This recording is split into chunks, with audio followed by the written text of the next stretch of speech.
From the nation's capital, the Conservative Caucus presents Conservative Roundtable, an in-depth look at today's most important issues. Welcome to Conservative Roundtable. I'm Howard Phillips, chairman of the Conservative Caucus, which sponsors these broadcasts, now being seen in some 122 communities all over America. Our guest is a dear friend, Jim Martin, who is the founder and leader of an organization called 60 Plus. Jim has done many things.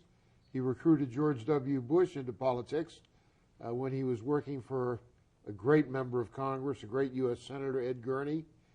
He's a Marine. He's done many, many things. He has 7 kids, 14 grandkids. What prompted you to start 60 Plus, Jim? Well, Howard, I've been an organizer in this town for many, many years, as you know. Came here as a newspaper reporter 46 years ago. For whom? I wrote for a chain of papers in the South. I grew up in Florida, my degree from the University of Florida, but the Tampa Tribune, Florida Times-Union, Jacksonville, the second largest paper in the state, Columbia State, the largest paper in South Carolina, and a chain of other smaller. Now, some of those bigger ones have full-time correspondents in Washington, but we supplemented the wire service in those days. And truth of the matter is, though, after that, I worked on Capitol Hill for that great senator and former Congressman Edward Gurney from Orlando. He was truly a great man. Absolutely superb. He was probably the only person, Jesse Helms, right after he died, Senator Helms, the true conservative, once said to me after he heard of Senator Gurney's untimely death, Gurney was a great World War II soldier in Germany, a tank commander, severely wounded, as you know, walked with a severe limp. Anyway, Senator Helms said to me when he heard of Gurney's death, he said, Jim, you know, I ran the Republican Caucus, the Republican Policy Steering Committee. He said, of the 24 senators, these were all conservatives. He said, occasionally one of those senators would wander off the reservation, so to speak, would vote on an issue that I wasn't perhaps a solidly conservative issue. He said, Ed Gurney was the only senator, the only one I never, ever, ever saw wander off the reservation. Coming from Senator Helms, that was as fine a compliment as I had could ever get. The privilege of working with Senator Gurney in opposition to the Federal Legal Services Program, one of the worst things ever conceived in the mind of man or woman. And in my memory, etched strongly, is the picture of you bringing Senator Gurney into a meeting of the Council for National Policy. And when he was introduced, the crowd erupted in applause, something which he did not expect. Howard, I found him in Orlando in an assisted living home. I didn't realize he was 82. His war wounds had really caught up with him, severely wounded.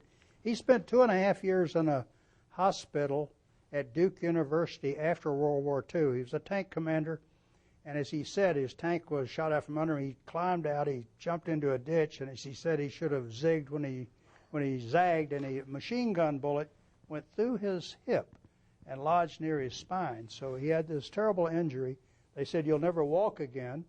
He was from Maine, Waterville, Maine, Harvard law graduate, and a bedmate next to him said, you ought to move down to Winter Park, Florida. Great little southern town near Orlando, which he did. And the fact is, though, I took him to that when I found him in this assisted living home at the CN, and I called another friend, Reed Larson, and Reed said, yes, bring him on in, and took him in there. And in fact, Reed helped introduce him. I said, he's such a giant of a man, it takes 2 to introduce him. And Howard, you may remember, instead of talking about his legislative record, everybody knew what a great congressman he had been and a U.S. senator. I talked about that war record and what a sterling record he had. It was written up in John Toland's book, The Last 100 Days, about this Major Gurney and his heroics. And, of course, he went to the Senate in 1968 with Senator Bob Dole. They had both served in the House together. But later, when you came over and said hello and others to the senator, I'll never forget General Jack Senglob, another great general, came over, and he said, you know, Senator Gurney, I knew what a great senator you were and a great legislator. He said, but until Jim Martin reminded me of your war record, I forgot what a great soldier you'd been. And he says, one soldier and another, I want to shake your hand. And I got emotionally choked up at that moment, just hearing Jack Singlehob say what he did. It was a great time, and I'm sure that it was something that had a powerful impact on Senator Gurney until the day he died. I know he appreciated it. Let me just add there. I would like to say this. Again, we found him. He could no longer really walk. He was in a wheelchair, had a nurse with him. And when we gave him that, as you said, he got a standing ovation from several hundred well-known conservatives, including yourself and others in that room, fellow Shafley and other than Reed Larson, as I mentioned, and others. But after we finished, he got the standing ovation. He started up out of his, and the nurse told me later she was concerned, and he got about halfway out of the wheelchair. It's kind of like the last act, the vaudevillian, the lights come on, and he got about halfway up, and his voice had been kind of weak, and he said in a very strong voice, "I thank you for this honor," and sat back down. Now, the conclusion of that is he died about 5 months later, and I got a call from the New York Times, of all papers, and generally, when I get a call from any media, unless I know them, I try to find out what the subject matter is. And the secretary came back in and said, well, New York Times wants to speak to you because your old boss, Senator Gurney, passed away in Orlando, and he has to do an obituary. So I immediately got on the phone with him, and he did a very nice tribute to Senator Gurney and his career. Jim, what you're best known for now is your leadership of 60 Plus. What led you to create this organization, and how are you spending your time with it? Well, again, as I said earlier in the start of the program here, I've been an organizer after leaving Capitol Hill, working in various places. I've helped start 3 different organizations, the last being the 60 Plus Association.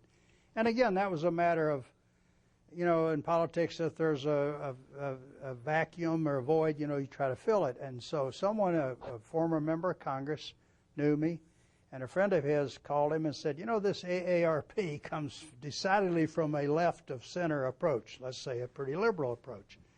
And we need to counter that. So they called me, we had lunch, and I started this organization. And were you 60 plus at the time? No, I was 58, I guess, 57, 58. I kind of liked the ring of the name, 60 plus. It had a ring to it, and so I started it, got it cranked up as I'd done a couple of others, including NCPAC was another one that I helped start, National Conservative Political Action Committee. That was Terry Dolan and Brent Bozell. Brent Bozell, Terry Dolan, exactly, and Charlie Black was involved in that, and a couple others. I remember Charlie came to talk to me about his Yeah. decision to start NCPAC. Right. Yeah. Well, and so I helped start that with them, and then we started Public Service Research Council. I started Dave that. Dunham. Hired David Denholm later to run that. So I'd start him up, hired David to run it. He's still running it, does a fantastic job. When I started 60 Plus, I suddenly thought, well, I'm almost 60. Maybe I better stick with one. And I liked it. It was okay. You have changed the language. It's no longer an estate tax. It's a death tax. If someone dies, what does the federal government take? Well, right now when someone dies. Right, they were taking when I got involved a $600,000 exemption. Other than that's all you could keep. They'd take everything else.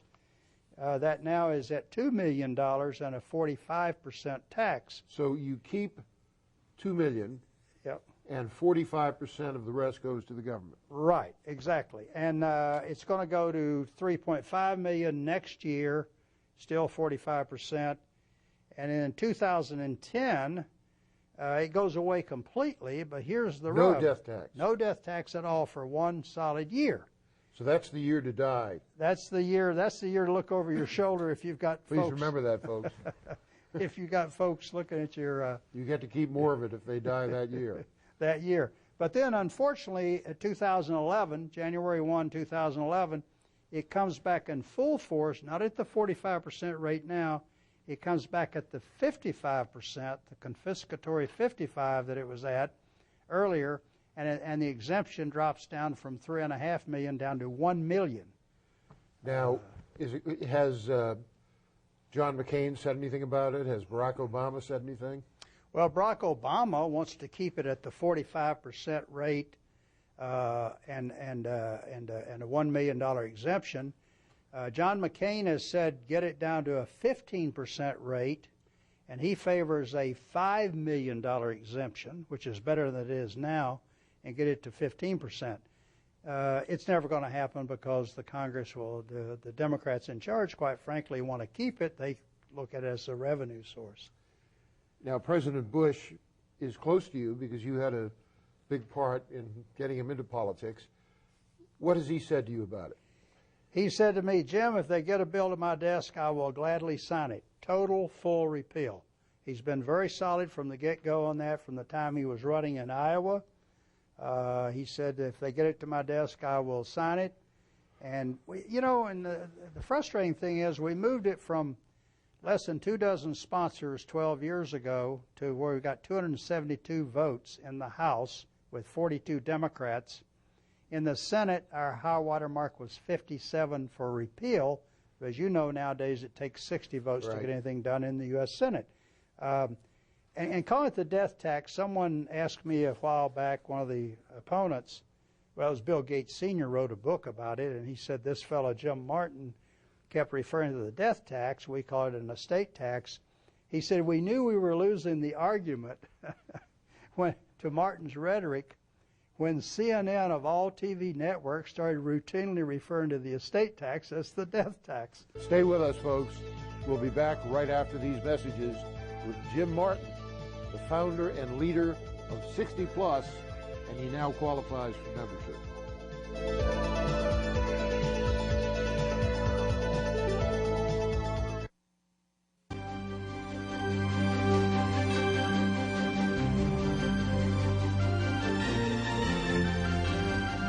Hi, I'm Congressman Tom Tancredo. I just returned from a hearing on the southern border in a place called Brownsville, Texas. One of the participants in the hearing told us that for them, a border really doesn't exist between the United States and Mexico. Well, unfortunately, a lot of people have that attitude, that there are no such things as borders, that they really don't matter, that they're just lines on a map and nobody should pay attention to them, and that we're all just residents of the North American continent. Well, you know what? That's baloney. It's baloney, but only if you will do something about it to prove to the people of this country, and especially to your elected officials, that you know borders matter, that you know the sovereignty of this country is at risk, and that you will take action to make sure that they understand it. That action is best taken by calling your local talk radio stations, writing letters to the editor, and of course, letting members of Congress know that you know. That's the best thing. They're hoping, as a matter of fact, that no one really picks up on this issue of a North American trade association that essentially eliminates borders. But the fact is it's happening. You can see parts of it all of the time. So it's something that we need to stop. America, and I mean the United States of America, not the continent, but the United States of America is at stake. Do your part.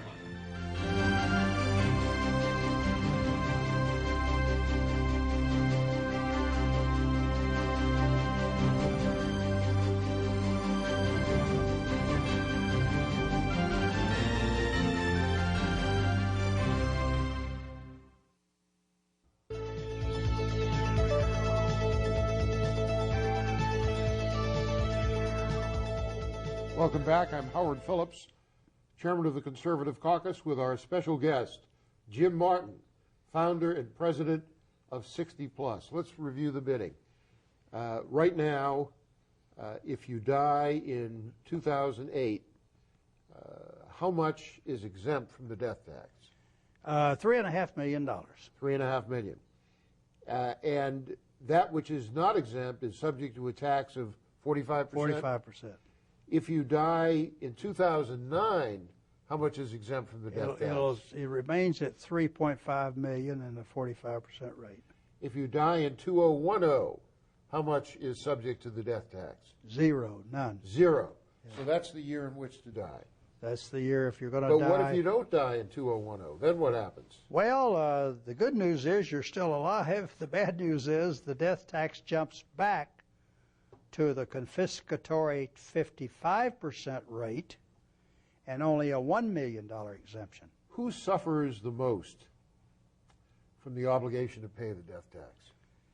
Small businesses, farmers, ranchers, if Why? you will. Why is that? Well, they don't have the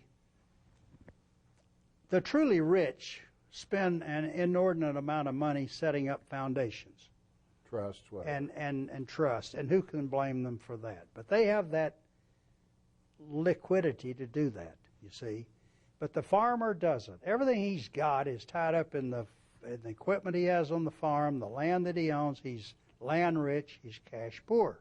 So you can't go out. So all of that is subject to tax. Absolutely. His equipment, his land, his cattle, yes. It's all subject to the tax. Absolutely, yeah. And if he doesn't have the liquidity to pay the tax, he loses it. He loses it, and that's why I started calling it, shorthand-wise, the death tax instead of the federal, state, and generation skipping transfer and inheritance tax. Just call it the death tax. And someone said, well, why death tax? You know, it's an estate. I said, well, if you don't die, what triggers it?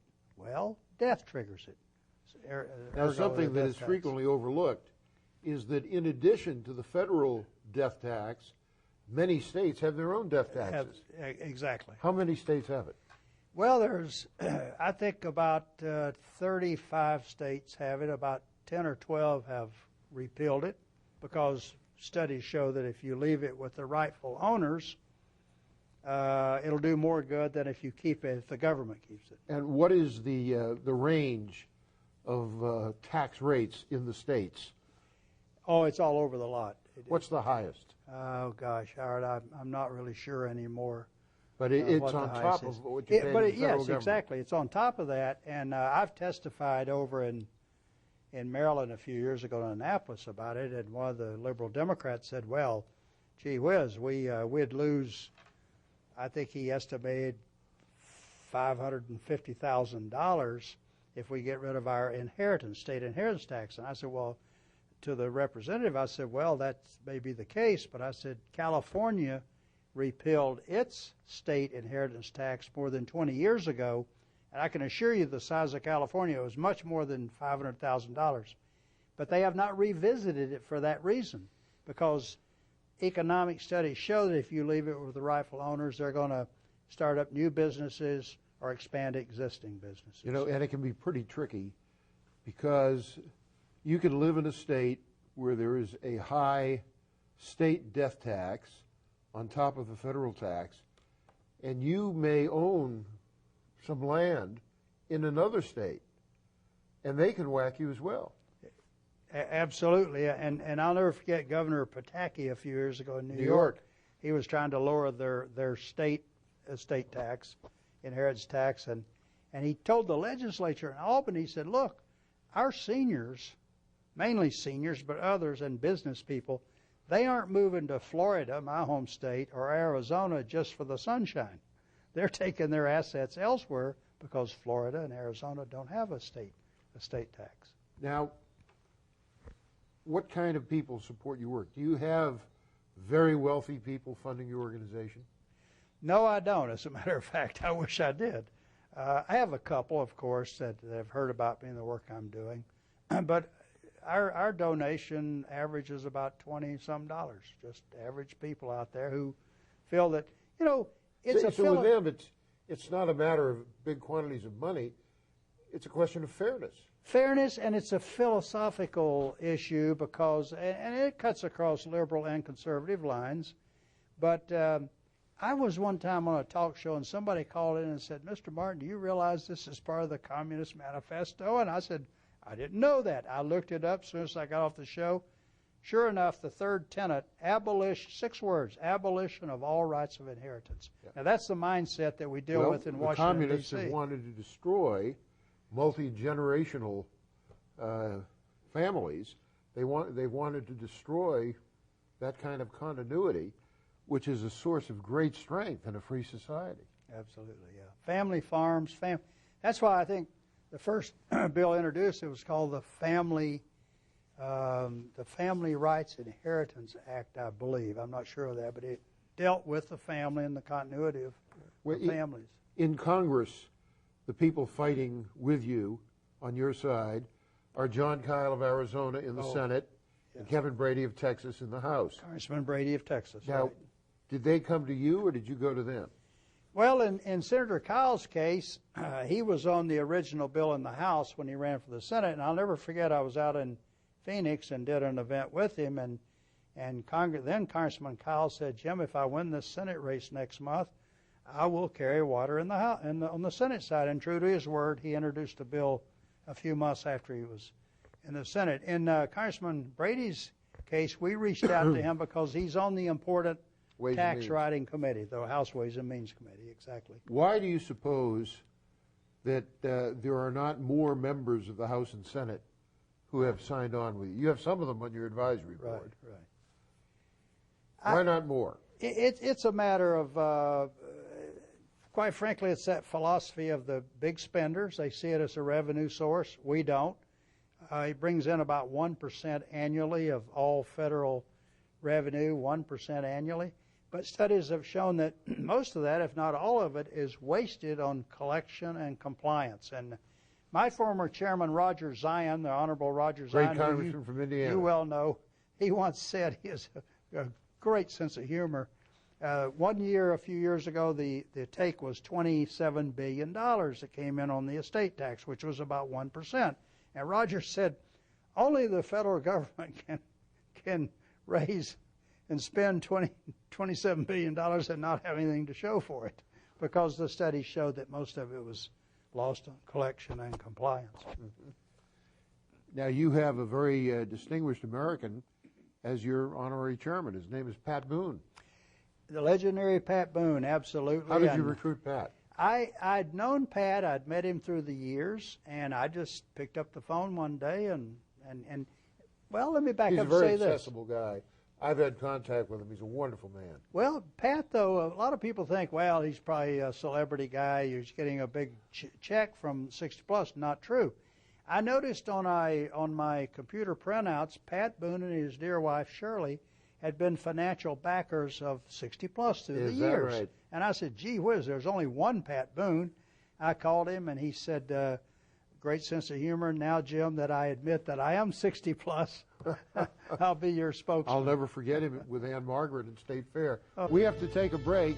We'll be back with some party comments from our friend Jim Martin, the founder and leader of 60 Plus.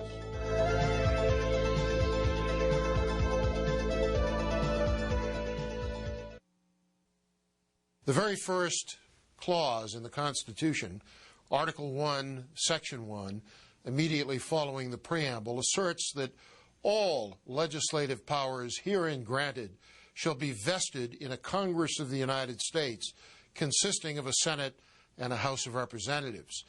All legislative powers, that means you cannot give other entities the power to legislate, not the United Nations or the World Bank or the International Monetary Fund or the federal judiciary or regulatory agencies or federally funded private organizations. If you're going to stick to the Constitution, only the Congress can make policy, and the Conservative Caucus works to assure that Congress will more nearly conform to the Constitution.